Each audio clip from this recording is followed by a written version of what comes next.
Good morning student. आज हम लोग क्लास 9th 10th या क्लास 8th में भी रिलेटेड देखेगा एक चैप्टर आता है एक्सपोनेंट का चैप्टर, उससे रिलेटेड कुछ प्रश्नों को हम यहाँ पर सोल्व करने वाले हैं।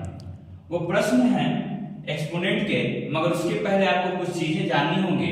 वो लॉ ऑफ एक्सपोनेंट क्या होता है और एक्सपोनेंट के प्रश्न को कैसे सोल्व आउट किया जाता है। तो देखिएगा, लॉ ऑफ एक्सपोनेंट कहता क्या है। जब क्लास 9 के परिपेक्ष में अगर आप पढ़ाई करते हैं तो वहां लॉ ऑफ एक्सपोनेंट की चर्चा होगी, तो वहां पर आपको ये बताया जाता है कि अगर a ग्रेटर देन 0 है और b भी ग्रेटर देन 0 है, एक रियल नंबर्स है। क्या है? रियल नंबर्स हैं। और वहां पर अगर m और n जो है एक रेशनल नंबर के रूप में है, जो कि क्लास 9 के पार्ट का है आपको हिस्सा। तो यहाँ पर देखिएगा कि तब कुछ फार्मूला आपके सामने आते हैं। वो फार्मूला इस प्रकार आते हैं। पहला जो होता है a to the power m into a to the power n is equal to a to the power m plus n। ठीक है। उसी तरह a to the power m divided by a to the power n is equal to a to the power minus m minus n। ठीक है। उसी तरह a to the power m to the power n is equal to a to the power n। ठीक है। इसको हम लोग बोलते हैं पावर का पावर। ठीक है। तो पहला वाला क्या हो गया? मल्टीप्लिकेशन के लिए। दूसरा क्या हो गया? डिवीजन के लिए। और तीसरा क्या है? पावर का पावर के लिए। अब देखिएगा a to the power m into b to the power m, जब आपके देखिएगा कि यहाँ पर बेस जो है डिफरेंट है और आपके एक्सपोनेंट्स जिसको पावर्स भी कभी कभी बोला जाता है, वो अगर आप मान लेते हैं कि आपके सेम है तो उस कंडीशन में बेस क्या हो जाएगा? गुना हो जाएगा। उसी तरह जब मान लेते हैं कि ab to the power m, इसको हम लोग तोड़ के लिख सकते हैं क्या? a to the power m into b to the power m। उसी तरह a by b to the power m is equal to क्या लिखा जा सकता है? a to the power m divided by b to the power m। उसी तरह a to the power minus n, इसको बोलते हैं इनवर्स। क्या बोलते हैं? इनवर्स। इस मींस कहने का मतलब 1 divided by a to the power n, 1 divided by a to the power n। उसी तरह a to the power 0 is equal to 1। Means किसी भी वैल्यू का अगर पावर 0 कर दिया जाता है तो हमेशा वो कितना भी बड़ा नंबर होगा, उसके ऊपर में अगर पावर 0 रख दिया जाता है तो उसका हमेशा वैल्यू क्या आएगा? 1। तो इसी से रिलेटेड क्लास 9 से जो है कुछ प्रश्न। तो देखिएगा, पहला जो प्रश्न उठाया गया है वो simplify 81 divided by 16 to power -3/4, 25 divided by 9 to the power -3/2 भागा 5/2 टू द पावर -3। अब देखिएगा, ये 81 आप जानते हैं कि किसका स्क्वायर होता है? 9 का स्क्वायर होता है। उसी तरह जो है 16 किसका स्क्वायर होता है? 4 का स्क्वायर होता है। 25 किसका स्क्वायर होता है? 5 का स्क्वायर होता है। 9 किसका स्क्वायर होता है? 3 का स्क्वायर होता है। तो चीजों को देखिएगा, हम इसको क्या लिख सकते हैं? 9/4 का whole square to the power -3/4। उसी तरह 25/9 को क्या लिखा जा सकता है? 5/3 का whole square to the power -3/2। और इस पार्ट को आप कॉपी कर लीजिएगा। ठीक है। अब देखिए, जब ये यहाँ पर देखिएगा कि पावर का पावर वाला स्थिति है और पावर के पावर वाली स्थिति में हमने क्या बताया है? ये गुना का स्थिति बन जाता है। Means 2 into -3/4। तो इट मींस 2 से 2 कैंसिल हो जाएगा, तो ये क्या हो जाएगा? 2 बचेगा। उसी तरह ये भी 2 से 2 कैंसिल हो गया, ये -3 बचेगा। तो इस तरीके से यहाँ पर क्या आ जाएगा? 9/4 टू द पावर -3/2। उसी तरह 5/3 टू द पावर -3 भागा 5/2 टू द पावर -3। अब चीजों को फिर से देखिएगा। 9 इस कहने का मतलब 3 का स्क्वायर, 4 कहने का मतलब 2 का स्क्वायर। यहाँ पावर में क्या हो गया? -3/2, 3/5। अब देखिए, हमने यहाँ पर पढ़ाया था आपको a to the power -n is equal to 1 divided by a to the power n। तो यहाँ पर इनवर्स का रूल अप्लाई कर लीजिए।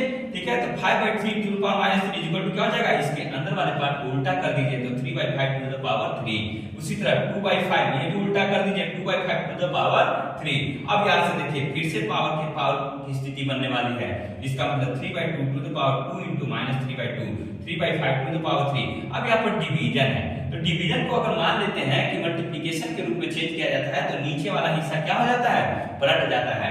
उसी तरह 2/5 क्या पलट जाएगा? 5/2 के रूप में आपको पलट जाएगा। तो 3/2 टू द पावर -3, यहाँ पर 2 गेट कैंसिल्ड आउट, तो 3/2 टू द पावर -3। इसको हम क्या लिख सकते हैं? 3 का पावर 3 into 5 का पावर 3 डिवाइडेड बाय 5 का 3 into पावर 3 into 2 का पावर 3। यहाँ पर ये वाला हिस्सा देखिएगा, 5 का पावर 3 और 5 का पावर 3 क्या होने वाला है? Cancel out. यहाँ पर देखिएगा फिर से इनवर्स वाला स्थिति का उत्पन्न यहाँ पर देखिएगा उत्पन्नता हो रहा है। इसका मतलब क्या आएगा? 2 to the power 3 divided by 3 to the power 3 into 3 to the power 3 divided by 2 to the power 3। ये वाला से कैंसिल होगा, ये वाला ये से कैंसिल, और लास्ट में आंसर आपको क्या आ जाएगा? 1। तो देखिए, चीजें आसान है। इसी प्रकार हम एक और प्रश्न को सोल्व आउट करने वाले हैं। क्वेश्चन इस रूप में है, if 9 to the power n into 3 to the power 2 into 3 to the power minus n by 2 to the power minus 2 minus of 27 to the power n divided by 3 to the power 3m into 2 to the power 3 is equal to 1 by 27 अगर दिया हुआ है तो proof कीजिए कि m minus n बराबर क्या है 1 है। तो चीजों को देखिएगा, हमें ज्ञात क्या है ये वाला इक्वेशन, इसी इक्वेशन को यहाँ पर कॉपी आउट कर दिया गया है, ठीक है। अब देखिए 9 को हम क्या लिख सकते हैं 3 का स्क्वायर, तो 3 का square to the power n, 3 square copy 3 to power minus 8 to power 2 to minus 2, यहाँ देखिएगा पावर के पावर वाली स्थिति बन रही है तो क्या हो जाएगा गुना, तो minus n into minus 2 divided by 2। यहाँ पर देखिएगा 27 मिस करने का मतलब 3 का पावर 3, तो 3 का power 3 to the power n divided by 3 to the power 3m, इसको कॉपी कर लीजिए नीचे वाले हिस्से को, और 27 को फिर क्या लिखा जा सकता है 3 का पावर 3। तो यहाँ देखिएगा 3 टू पावर 2n, यहाँ पर 3 टू पावर का पावर वाला स्थिति बन रहा है तो गुना हो जाएगा, तो 3 to power 2n 3 square minus 2 2 cancel और माइनस माइनस क्या हो जाता है प्लस, तो यहाँ पर से प्लस n हो गया 3 पावर 3 टू n मिस करने का 3 का पावर 3n, ठीक है, क्योंकि पावर से पावर वाला स्थिति बन रहा है, ठीक है। यहाँ पर देखिएगा यहाँ पर 3 टू पावर 2n और 3 टू पावर n मिलके क्या बनेगा 3 टू पावर 3n, ठीक है, ये 3 square minus 3 to power 3n, यहाँ पर 3 to power 3m 2 power 3 3 to power minus 3, क्योंकि यहाँ पर इनवर्स वाला स्थिति बन रहा है, ठीक है। अब दोनों में देखिएगा कि 3 पावर 3n और 3 का पावर 3n कॉमन है, जब यहाँ से दोनों में से कॉमन निकाला जाएगा तो 3 का स्क्वायर मींस क्या 9 यहाँ बचेगा, यहाँ पे इसका करने का मतलब क्या, इसका गुना में हम लिख सकते हैं क्या 1, यहाँ से 1 बचेगा, यहाँ से करने का मतलब क्या 3 का पावर माइनस 3, यहाँ पर 2 का पावर 3 कॉपी आउट कर दीजिएगा नीचे वाले डिनोमिनेटर वाले हिस्से को। अब देखिएगा यहाँ 9 माइनस क्या बचेगा 8 बचेगा, और 2 का पावर 3 क्या होता है 8, तो 8 will get cancelled out, तो 3 का power minus 3 3 to power 3n into 3 to power minus 3m is equal to 3 to power minus 3। यहाँ पर देखिएगा 3n, ये देखिएगा यहाँ पर क्या है बेसिस सेम है तो पावर्स क्या हो जाएंगे ऐड हो जाएंगे, तो 3 पर 3n plus of minus 3m 3n minus 3m क्या हो जाएगा, इसके पावर का अंग बन जाएगा 3 का पावर माइनस 3। जब आप जानते हैं कि कोई इक्वेशन होता है और बेसिस उसके अगर समान होते हैं तो पावर्स भी क्या होते हैं बराबर होता है, तो 3n माइनस 3m बराबर minus 3, it means n minus m बराबर माइनस 1, तो m माइनस m बराबर 1, ये प्रूफ हो चुका है। तो इस तरीके से देखिएगा आपको लॉ ऑफ एक्सपोनेंट बहुत ही इजी चैप्टर है, ठीक है, और ये पॉलिनोमियल का हिस्सा है, ठीक है। आपके 9th चैप्टर क्लास 9th में हो चाहे किसी और क्लास 8 में हो, कहीं क्लास 6 7 में भी कुछ कुछ सिखाया जाता है, मगर इसका मेनली हिस्सा है आपको क्लास 9th में पढ़ना है, ठीक है। तो चीजें बहुत ही आसान है, बस आप लॉ ऑफ एक्सपोनेंट को आप ध्यान में रखिएगा, आपको प्रश्न आसान से सॉल्व हो जाएंगे। साथ में आपको स्क्वायर के बारे में जानना होगा, आपको क्यूब रूट के बारे में जानना पड़ेगा, कभी-कभी आपको स्क्वायर रूट के भी बारे में जानना पड़ेगा, कभी-कभी आपको क्यूब रूट के भी बारे में जानना पड़ेगा।